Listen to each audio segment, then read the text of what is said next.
Pattern എല്ലാവർക്കും അറിയാലോ, നമുക്ക് 4 GS പേപ്പറാണുള്ളത്. എല്ലാ പേപ്പറും 250 മാർക്കാണ് ക്യാരി ചെയ്യുന്നത്. 10 മാർക്കിന്റെ 10 ചോദ്യങ്ങളും 15 മാർക്കിന്റെ 10 ചോദ്യങ്ങളും ഉള്ളത്. അങ്ങനെ 100ഉം 150ഉം ചേർന്നിട്ട് 250 മാർക്കിനാണ് പരീക്ഷ. അപ്പൊ ഇതിനകത്ത് നമുക്ക് 10 മാർക്കിന്റെ ചോദ്യം എഴുതാൻ നമുക്ക് ഏകദേശം ഉള്ളത് 7 മിനിറ്റ് സമയമാണ്. അപ്പൊ 7 മിനിറ്റ് സമയത്തിനകത്ത് നമ്മളൊരു ആൻസർ എഴുതുക എന്ന് പറഞ്ഞാൽ അതൊരു ചലഞ്ചാണ്. അതേപോലെ 15 മാർക്കിന്റെ 10.8 മിനിറ്റിനകത്ത് എഴുതുക എന്ന് പറഞ്ഞാൽ അതൊരു ചലഞ്ചാണ്.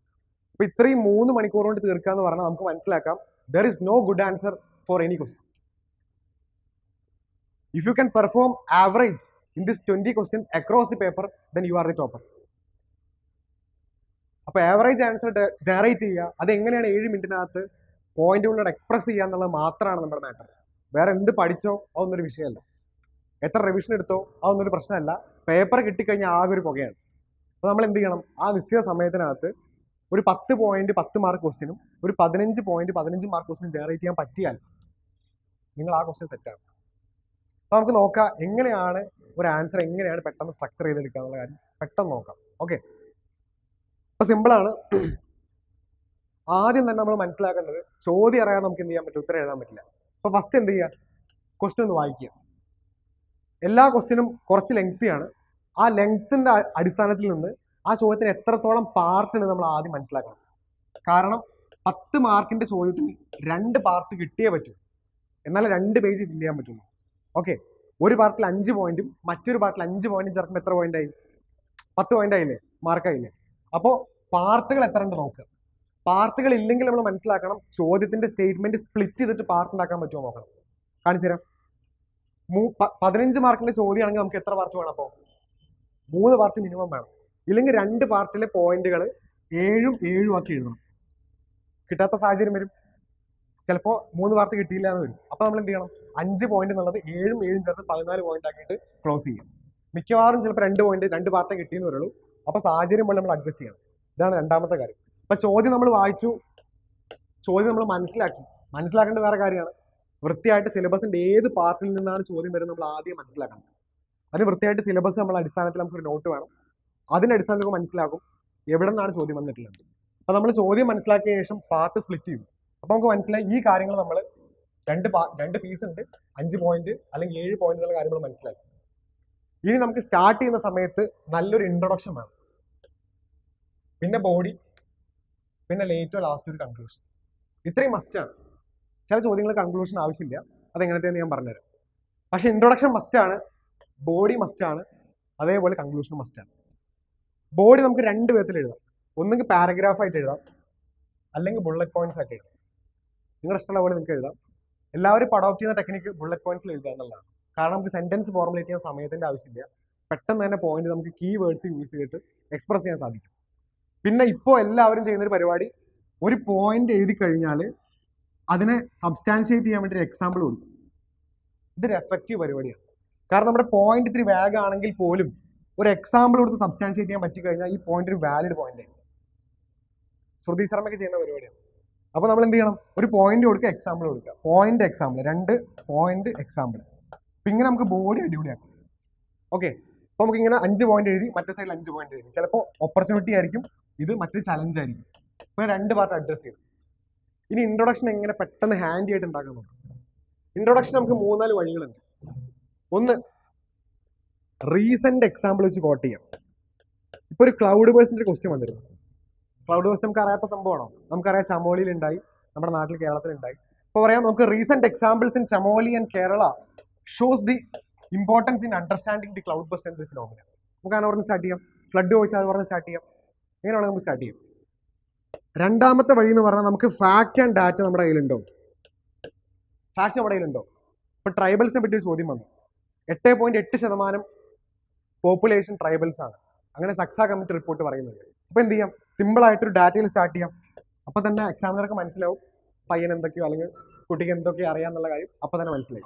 അപ്പോൾ രണ്ടാമത്തെ വഴി എന്താണ്, ഫാക്ട് അല്ലെങ്കിൽ ഡാറ്റ വെച്ച് സ്റ്റാർട്ട് ചെയ്യാം. മൂന്നാമത്തെ ഒന്നും കിട്ടിയില്ലെങ്കിൽ ലാസ്റ്റിലെ പരിപാടി ഡെഫിനിഷൻ കൊടുക്കാം. അപ്പോൾ ചില ക്വസ്റ്റിന് റീസെന്റ് എക്സാമ്പിൾ നമ്മുടെ ഉണ്ടാവില്ല, ഫാക്ട് ഉണ്ടാവില്ല. അപ്പോൾ എന്ത് ചെയ്യുക, നേരെ ഡെഫിനിഷൻ പോകും. എന്ത് ചോദിച്ചാലും പ്ലൂറലിസം ചോദിച്ചാൽ ഡെഫിനിഷൻ വെച്ച് സ്റ്റാർട്ട് ചെയ്യാം. പ്ലൂറലിസിന്റെ എക്സാമ്പിൾ എന്താ, ഭയങ്കര ബുദ്ധിമുട്ടാണ്. ചിലപ്പോൾ ഇൻട്രൊഡക്ഷൻ എഴുതാൻ ഭയങ്കര ബുദ്ധിമുട്ടാണ്, അല്ലെങ്കിൽ എക്സാമ്പിൾ റീസെന്റ് എക്സാമ്പിൾ കൊടുക്കാൻ എന്താണ് ബുദ്ധിമുട്ടായിരിക്കും. കേൾക്കുന്നുണ്ടല്ലോ അവിടെ? ഓക്കെ. അപ്പോൾ നമ്മൾ എന്ത് ചെയ്യുക, ഡെഫിനേഷൻ വെച്ച് സ്റ്റാർട്ട് ചെയ്യുക. ഈ 3 വഴികളാണ് നമുക്ക് പ്രധാനമായിട്ടുള്ളത്. അപ്പോൾ ഇൻട്രൊഡക്ഷൻ നമ്മൾ ചെയ്യാൻ പോകുന്ന എല്ലാ ക്വസ്റ്റ്യനിലും ഞാൻ ഏതാണ് അപ്ലൈ ചെയ്യാൻ പോകുന്നുള്ള കാര്യം നിങ്ങൾ പറഞ്ഞാൽ മതി, അല്ലെങ്കിൽ നിങ്ങൾക്ക് തോന്നുന്ന എക്സാമ്പിൾ നിങ്ങൾ പറഞ്ഞു. അപ്പോൾ ഇൻട്രൊഡക്ഷൻ സെറ്റായല്ലോ, അവിടെ മാർക്ക് വേണം. അവിടെ നേരെ ബോഡി പോവാണ്. ബോഡിയിൽ പോയി കഴിഞ്ഞാൽ നമുക്ക് ഞാൻ പറഞ്ഞു 5 പോയിന്റ് അല്ലെങ്കിൽ 7 പോയിന്റ് വേണമെന്ന് പറഞ്ഞു. എങ്ങനെ ഈ പോയിന്റ് കിട്ടുക? പോയിന്റ് കിട്ടാൻ നമുക്ക് ഒരു വഴിയുണ്ട്.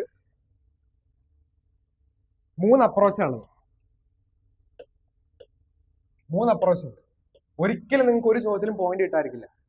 സിമ്പിളാണ്. ഒന്ന് സ്റ്റാൻഡേർഡ് അപ്രോച്ചാണ്. സ്റ്റാൻഡേർഡ് അപ്രോച്ച് പറയുന്ന കാര്യം വളരെ സിമ്പിളാണ്. ഏത് ചോദ്യമാണെങ്കിലും അതിനൊരു political, social, economical, ecological, technological angle കാണും. അത് നമ്മൾ നോക്കുക. സോഷ്യൽ ആംഗിൾ ഉണ്ടോ, എക്കണോമിക് ആംഗിൾ ഉണ്ടോ, പൊളിറ്റിക്കൽ ആംഗിൾ ഉണ്ടോ, ടെക്നോളജിക്കൽ അല്ലെങ്കിൽ എക്കോളജിക്കൽ ആംഗിൾ ഉണ്ടോ നോക്കുക. ഒന്നെങ്കിൽ ഇത് സക്സസ്ഫുൾ ആവും, ഇല്ലെങ്കിൽ അടുത്ത വഴി പോവാം. പോസിറ്റീവ് ആൻഡ് നെഗറ്റീവ് കളറ് കാണാൻ പറ്റുന്നുണ്ട്. അപ്പൊ നമ്മൾ എന്ത് ചെയ്യുക, പോസിറ്റീവ് അല്ലെങ്കിൽ നെഗറ്റീവ് ഉണ്ടോ നോക്കുക. അപ്പൊ അതായത് evaluate the impact of work from home culture in the contemporary society. അപ്പൊ ഇമ്പാക്ട് എന്തായിരിക്കും? നോർമലി പോസിറ്റീവ് ഉണ്ടായിരിക്കും, നെഗറ്റീവ് ഉണ്ടായിരിക്കും. അപ്പൊ നമുക്ക് എന്തായി, പോസിറ്റീവിൽ 5 പോയിന്റ് ആയി, നെഗറ്റീവിൽ 5 പോയിന്റ് ആയി. കിട്ടിയോ? ഫിറ്റ് ആയല്ലോ.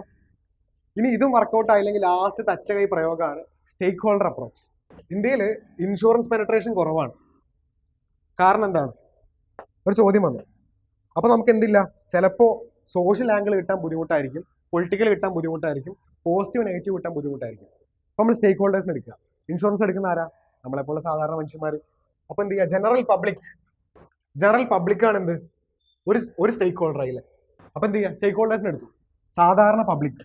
നമ്മൾ എന്തുകൊണ്ടാണ് ഇൻഷുറൻസ് എടുക്കാത്തതിന്റെ കാരണം എന്താണ്? നമ്മുടെ കയ്യിൽ പൈസ ഇല്ല. അപ്പൊ എന്താണ്, നമ്മൾ എടുക്കില്ല. അപ്പൊ റീസൺ കിട്ടിയില്ലേ.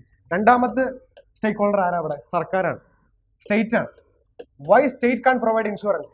സ്റ്റേറ്റിന് ഓൾറെഡി ബർഡൻ ഉണ്ട്. അപ്പൊ എന്താണ്, അത് ബുദ്ധിമുട്ടാണ്. അപ്പൊ സ്റ്റേറ്റിന്റെ ഭാഗത്ത് 2 പോയിന്റ് മിനിമം കിട്ടും. സ്റ്റേറ്റിന്റെയാണ് ഇൻഷുറൻസ് കമ്പനികളെല്ലാം. ഒരു ബർഡൻ ഒരുപാട് സബ്മിറ്റ് ചെയ്യുന്നുണ്ട്. മൂന്നാമത്തെ ആൾക്കാർ ആരാണ്? യഥാർത്ഥ ഇൻഷുറൻസ് കമ്പനിമാരാണ്. ഇവരെന്താണ്, ഡിലേ ആണ് ചെയ്യുന്നത്. ഈ ഇൻഷുറൻസിന്റെ ക്ലെയിം സെറ്റിൽ ചെയ്യുന്ന സമയത്ത് ഭയങ്കര ഡിലേ സംഭവിക്കുകയാണ്. ഇത് ഈ ക്വസ്റ്റ്യനിൽ മാത്രമല്ല, സൈബർ സെക്യൂരിറ്റി എടുത്തു കഴിഞ്ഞാൽ ബാങ്കുകൾ, സാധാരണ ജനങ്ങൾ, സ്റ്റേറ്റുകൾ, എല്ലാത്തിനും സ്റ്റേക്ക് ഹോൾഡർ കിട്ടും. അപ്പൊ ഈ 3 അപ്രോച്ച് കൂടെ നിങ്ങൾ ഏത് ക്വസ്റ്റ്യൻ എടുത്താലും നിങ്ങൾക്ക് പോയിന്റ് കിട്ടാത്തൊരു പ്രശ്നം എവിടെയും വരുന്നില്ല. ഓക്കെ, സംശയം ഉണ്ടെങ്കിൽ നമുക്ക് ഇപ്പോൾ പ്രൂവ് ചെയ്യാം. ഓക്കെ, ഇനി ലാസ്റ്റ് നമുക്ക് പറയാനുള്ളത് കൺക്ലൂഷനാണ്. കൺക്ലൂഷൻ വളരെ സിമ്പിളാണ്. മിക്ക സ്ഥലത്ത് നമുക്ക് ജനറൽ കൺക്ലൂഷൻ്റെ ആവശ്യമുള്ളൂ. പക്ഷേ പോയിന്റ് അധികം വേണമെന്നുണ്ടെങ്കിൽ നമുക്ക് കുറച്ച് വഴികളുണ്ട്. ഏറ്റവും ആദ്യം മനസ്സിലാക്കേണ്ട കാര്യം, കുറച്ച് ഫ്യൂച്ചറിസ്റ്റിക് ആയിട്ട് നമ്മൾ എന്ത് ചെയ്യണം, കൺക്ലൂഷൻ എഴുതണം. അത് എന്ത് കാര്യം പറഞ്ഞാൽ നെഗറ്റീവായിട്ട് അവസാനിപ്പിക്കാതെ ഭാവിയിൽ ഇങ്ങനത്തെ ഒരു നല്ല നാളേക്ക് വേണ്ടി നമുക്ക് ഈ കാര്യങ്ങൾ ചെയ്യാം എന്ന് പറഞ്ഞ് നമുക്ക് അവസാനിപ്പിക്കാം. അതിന് ഞാൻ പ്രധാനമായിട്ട് യൂസ് ചെയ്യുന്ന കുറച്ച് വഴികളുണ്ട്, അത് ഞാൻ പറഞ്ഞുതരാം. ഓക്കെ, ഒന്നാമത്തെ ഐഡിയ സസ്റ്റൈനബിൾ ഡെവലപ്മെന്റ് ഗോൾസ്. കേട്ടിട്ടില്ലേ? SDG 17 എണ്ണം ഉണ്ട്. കാണാതെ പഠിക്കുക, ഒന്നും നോക്കണ്ട. 17 എണ്ണം കാണാതെ പഠിച്ചാൽ എന്ത് ചെയ്യാം, poverty, hunger, health, education, energy, woman, inequality, എല്ലാ സാധനവും അതിനകത്തുണ്ട്. ഏത് ക്വസ്റ്റ്യൻ ചോദിച്ചാലും നമുക്ക് എന്ത് ചെയ്യാം, GS 2-ലും 3-ലും ഈ സാധനം കൊണ്ട് വീശാം. ഓക്കെ, രണ്ടാമത്തെ ഒരു വഴി എന്ന് പറഞ്ഞു കഴിഞ്ഞാൽ ഇപ്പൊ യൂസ് ചെയ്യാൻ പറ്റുന്ന കാര്യങ്ങളാണ്. എല്ലാ ചോദ്യത്തിലും ഉപയോഗിക്കരുത്, പക്ഷെ എല്ലാ പേപ്പറിലും ഒരു തവണ ഉപയോഗിക്കാം. ആസാദിക്ക് അമൃത് മഹോത്സവം അല്ലേ? അപ്പൊ 75th ഇയർ ഓഫ് ഇൻഡിപെൻഡൻസ് ആണ്. നമ്മൾ അമൃതകാലിലേക്ക് കടന്നിരിക്കുകയാണ്. ഈ സാധനം കൊടുത്ത് നമുക്ക് എന്ത് ചെയ്യാം, അവസാനിപ്പിക്കാം. പിന്നെ നമുക്ക് ജനറൽ ആയിട്ട് പറയാം, ഏതെങ്കിലും കമ്മിറ്റി റെക്കമെൻഡേഷൻസ് വല്ലതും ഉണ്ടെങ്കിൽ ഈ കമ്മിറ്റി റെക്കമെൻഡേഷൻസ് അഡോപ്റ്റ് ചെയ്യുകയാണെങ്കിൽ നാളെ ഭാസുരവും ഹരിതവുമായൊരു എന്ത് ചെയ്യാം, ഒരു